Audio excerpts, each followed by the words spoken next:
દુનિયાને ચકિત કરે એવી રીતે છોડી રહ્યા છે. સાથીઓ, આ વર્ષના સ્વતંત્રતા દિવસ પર મેં લાલ કિલ્લાથી સ્વદેશી ઉપર ખૂબ જોર મૂક્યું છે, ખૂબ આગ્રહ કર્યો છે. ભારત આત્મનિર્ભર બનવું જોઈએ ભાઈ. અને આજે આટલા સમાજના બધા લોકો મારી સામે બેઠા છે. ભૂતકાળમાં મેં તમને બધાને જે કામ કહ્યા, આંગળી ચીંધવાનું ભલે મને પુણ્ય મળ્યું હોય, પણ મારે આજે કહેવું પડે કે તમે દરેક કામ માથે લીધા અને મને પૂરા કરીને બતાવ્યા છે. અને 25 વર્ષનો મારો અનુભવ છે કે મારી એક પણ અપેક્ષા તમે પૂરી ન કરવી એવું બન્યું નથી. અને એટલે મારી ભૂખ પણ જરા વધી જાય છે. દરેક વખતે કંઈ કંઈ કામ તમને કહેવાનું મન જ થઈ જાય છે. તો આજે ખાસ એક વાત કરવી છે.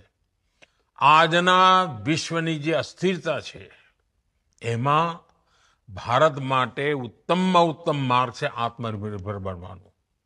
આત્મનિર્ભર ભારતનો મતલબ છે કે આપણે સ્વદેશી બાબતના આગ્રહી બનીએ.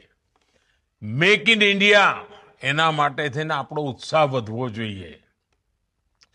સ્વદેશીનું આંદોલન એ કોઈ 100 વર્ષ જૂનું આંદોલન નથી. આપણા ભવિષ્યને મજબૂતી આપવા વાળું આંદોલન છે. અને એનું નેતૃત્વ આપે કરવું જોઈએ. આપણા સમાજના જુવાનીઓ, દીકરા દીકરીઓએ કરવું જોઈએ.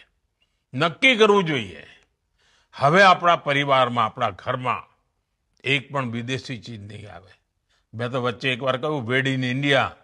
અનેક પરિવારો બહાર વિદેશોમાં લગ્ન નક્કી કર્યા, કેન્સલ કરીને ભારતમાં આવીને હોલ બુક કરીને ભારતમાં લગ્ન કર્યા. તો જેમ એકવાર વિચાર કરીએ ને એટલે દેશ માટેની ભાવના આપોઆપ જાગતી હોય છે. મેક ઇન ઇન્ડિયા, આત્મનિર્ભર ભારત, આમાં આપણા બધાની સફળતા રહેલી છે, આપણા બધાની શક્તિ રહેલી છે. આપણી આવનારી પેઢીઓનું ભવિષ્ય એમાં સચવાવાનું છે. અને એટલા માટે નક્કી કરજો મિત્રો, હંમેશા. અને એકવાર ભારતની ચીજો લેવા માંડીશું ને એટલે એમાં ક્વોલિટીમાં સુધારો ઉત્તરોત્તર થવાનો જ છે. કારણ કે માર્કેટમાં બધાને ટકવું હોય, બધા સારું બનાવે, સારું પેકેજિંગ કરે, સસ્તું આપે. અને એટલે આપણે આપણો રૂપિયો બહાર જાય એ હવે આપણને પાલવે નહીં. અને મને વિશ્વાસ છે કે જે નાનકડું કામ મેં તમને સોંપ્યું છે, સમાજમાં એક આખું યોજના બનાવીને, જાગૃતિ લાવીને આપ સૌ બધા પૂરું કરશો અને દેશને એક નવી શક્તિ આપશો. અને વેપારીઓને પણ મારી વિનંતી છે, હવે આપણો સમાજ કે ખાલી ખેડૂત નથી રહ્યો, વેપારી પણ થઈ ગયો છે. વેપારી તરીકે મારું કહેવું છે, આપણે બોર્ડ મારીએ કે મારી દુકાનમાં માત્ર સ્વદેશી જ વેચાય છે.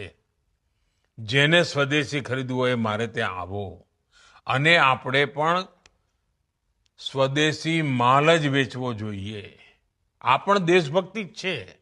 ખાલી ઓપરેશન સિંદૂર જ દેશભક્તિ છે એવું નહીં, આ પણ દેશભક્તિ છે. અને મારી આ લાગણીને તમારા સુધી હું પહોંચાડું છું. આપને જરૂર વાચા આપજો, કંઈ ને કંઈ યોગદાન કરજો. આપ સૌની વચ્ચે આવવાનો મને અવસર